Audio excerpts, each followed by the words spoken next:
देखिए, supreme court से आज हमें ये राहत मिली है कि ये जो रेगुलर बेंच है उसमें जुलाई फर्स्ट वीक में जब कोर्ट खुलेगा तो उसके अंदर ये सुना जाएगा और तब तक जो भी लोग हैं जिन लोगों पर ये खतरा मंडरा रहा था उनको कहा गया कि वो पीएम उदय में या जो भी वो रिलीफ ले सकते हैं वो ले लें और अपनी एप्लीकेशन जिस तरह से पीएम उदय में और दूसरे लोग उसमें कवर हो रहे हैं उस तरह से इन लोगों को भी अपना इंडिविजुअल एप्लीकेशंस देनी है और उसमें हम लोग भी अपनी तरफ से पूरा देंगे। तो क्योंकि ये जो एरिया है, देखिए 2014 का जो प्रोटेक्टेड लैंड है, जो 2014 का पार्लियामेंट ने प्रोटेक्ट किया है, वो उसमें आता है अनऑथराइज रेगुलाइज का पार्ट है और बाकायदा ये पिक एंड चूज वाला डीडीए ने अपनाया है, जो कि गलत है। क्योंकि मैं वहां विधायक हूं और मैं जानता हूं कि ये मेरा पूरा इलाका 40 साल से ज्यादा इसको बने हुए और 2014 में तो पार्लियामेंट से प्रोटेक्ट किया कि जो भी कॉलोनीज बन गई हैं और अनऑथराइज रेगुलाइज हैं और उसके अंदर जो भी कंस्ट्रक्शन है उस तक को प्रोटेक्ट किया।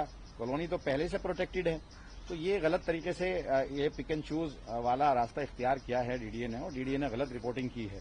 तो उसी चीजों को देखते हुए हम यहाँ सारे फैक्ट लेकर के आए थे। इसमें 3 चीजें हैं, एक तो पीएम उदय वाला है, पीएम उदय वाले में हम कवर्ड होते हैं। दूसरा अनऑथराइज रेगुलाइज का पार्ट है, कुछ एरिया तो ऐसा है जो 75 में अनऑथराइज रेगुलाइज हुआ है, कुछ एरिया उसके बाद अनऑथराइज रेगुलाइज हुआ है और ये तो बटला हाउस का मेन एरिया उसके पीछे तक का सारा जो है वो अनऑथराइज रेगुलाइज का पार्ट है। और तीसरा जो 2014 में पार्लियामेंट ने जो प्रोटेक्ट किया है कि 2014 तक जो भी कंस्ट्रक्शन हो गया, जो भी कॉलोनीज हैं वो उनको तोड़ा नहीं जाएगा, तो उसमें भी हम कवर्ड होते हैं। तो गलत कर रहा है डीडीए और उसके लिए हम लोग आए हैं और हमें पूरी इसको जुलाई में सुना जाएगा, जो रेगुलर बेंच सुनेगी और उसमें हमें पूरी राहत मिलेगी।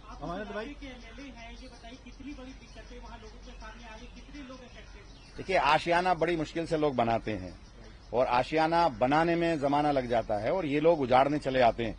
मैं इनसे पूछना चाहता हूं ये कैसे तय करेंगे कि मैं अनऑथराइज रेगुलाइज का पार्ट नहीं हूं या 2014 में जो प्रोटेक्ट किया पार्लियामेंट ने उसका पार्ट नहीं हूं या जो पीएम उदय है उसका पार्ट नहीं हूं। ऐसा तो हो नहीं सकता कि एक मकान पीएम उदय में आता है, एक मकान सेव होता है, 4 मकान नहीं होते, फिर 4 मकान सेव होते हैं, एक नहीं होता। ऐसे तो हो नहीं सकता। अगर इनकी कोई लैंड है तो वहां पर अनऑथराइज रेगुलाइज अगर कॉलोनी बन गई है, मैं मानता हूं वो डीडीए की लैंड है, अगर डीडीए की लैंड में भी अनऑथराइज कॉलोनी बन गई है तो वो भी प्रोटेक्ट है। अब से पहले बहुत सारे तमाम केसेस में कोई ना कोई लैंड किसी न किसी एजेंसी की रही है, तो वो जो जीएनसीटी एक्ट है उसके अंदर तो हम लोग प्रोटेक्टेड है पूरी तरह से और डीडीए ने गलत बयानी यहां आकर के की है। अगर इन लोगों को तभी नोटिस इश्यू हुआ होता तो ये सब नौबत नहीं आती। क्योंकि मैं विधायक हूं, मैं जानता हूं सारे नक्शे हमारे जो हैं सरकार के हैं और सरकार ने सब चीजों को प्रोटेक्ट किया है। अनऑथराइज रेगुलाइज का पार्ट है, तो ये गलत कर रहा है डीडीए।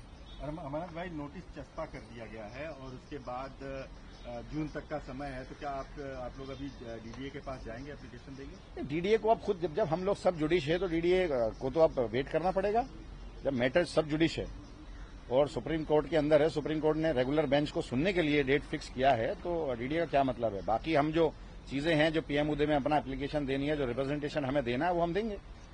देखिए, मेन इशू यही रहा है कि जिन लोगों को नोटिस मिली है खसरा नंबर 279 के अंदर, ये खुद पार्टी नहीं थे इस कंटेम्प्ट प्रोसीडिंग्स में, और जबकि ये जब खुद पार्टी नहीं थे तो बिना इनका सुनवाई इनको डायरेक्टली नोटिस दिया गया।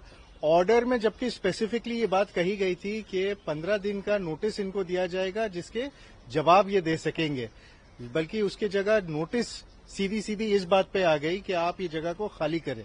तो ये 2 मेन पॉइंट्स पर हम लोग ने सुप्रीम कोर्ट में याचिका दर्ज की थी और आज जैसे सुप्रीम कोर्ट ने कहा है कि फाइनली इस याचिका को भी रेगुलर मैटर, यानी कि जो कंटेम्प्ट पिटीशन जो चल रही है सुप्रीम कोर्ट में खसरा 279 को लेकर के, उसी मैटर के अंदर इसे सुनवाई होगी इसकी। 1 मिनट कट कर दो। अब देखिए, असम में एक सुप्रीम कोर्ट की ऑर्डर है जो ये कह रहा था कि जो बांग्लादेशी घुसे हैं या जिनको आइडेंटिफाई किया गया है उनको यहां से डिपोर्ट किया जाए, यानी कि भारत से निकाल करके उन्हें बांग्लादेश पहुंचाया गया।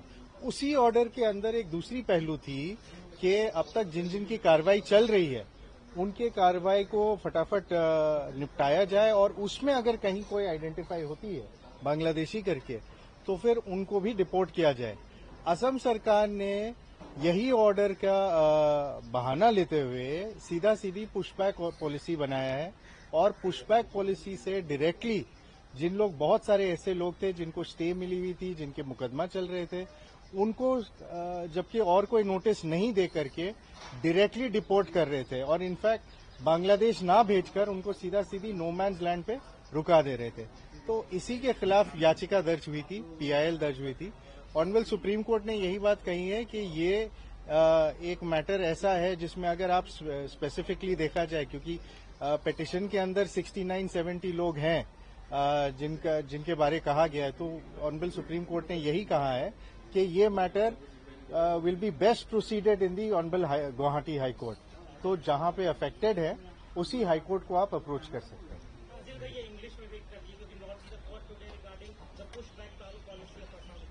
Right. So there was this specific matter which has been filed, a public interest litigation by All Assam BTC Muslim Students Union, and the matter was precisely on the reason that the government of Assam has misinterpreted the Honorable Supreme Court of India's order. The Honorable Supreme Court of India had clearly passed directions that in case identified Bangladeshis who are in detention camps can be deported to Bangladesh, let them be done so. And otherwise, present proceedings or pending proceedings may be dealt with, and then accordingly the Bangladeshis identified therein should be deported. Now the government of Assam takes it the other way around and simply draws out a pushback policy where they've picked people randomly who had their cases also pending before the Honorable Supreme Court, and they have been forced to be deported to the no man's land. And therefore, a PIL was filed, to which the Honorable Supreme Court of India today has said that this being a matter where individual cases are involved, appropriate orders or the matter may be appropriately adjudicated before the concerned High Court.